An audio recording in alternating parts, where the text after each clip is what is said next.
குருவே, இது நான் எழுதும் கவிதை அல்ல, உன்னிடம் வர்ணிக்க விரும்பும் அனுபவம். குருவே, தந்தையாக வளர்த்தாய், தந்தையே குருவென்று உணர்த்தினாய். நான் செய்த பெரும் தவறுகளை மழலையென்று கழித்தாய், நீ செய்த பெரும் தியாகங்களை மாயை போட்டு மறைத்தாய். தாயாய் வாழ்க்கையை காத்தாய், தந்தையாய் வாழ்க்கையை உணர்த்தினாய். தெய்வமாக வாழ்க்கையை மாற்றினாய், குருவாக வாழ்க்கையை மலர்த்தினாய். அறியாமையில் மூழ்கினேன், ஞானத்தை அழித்தாய். குரோதத்தில் அழிந்தேன், ஆக்ரோஷமாக திருத்தினாய். நான் உன்னை மறுத்தேன், நீயோ என்னை மலர வைத்தாய். நான் உன்னை தொலைத்தேன், நீயோ என்னை திறந்தாய்.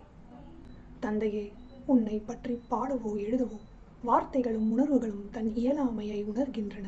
இப்படி ஒரு குருவென்று வியர்ந்து சிந்தையில் தேனூறி கரைகின்றேன் தந்தையே. அறிந்தேன் உன்னை, மறந்தேன் என்னை.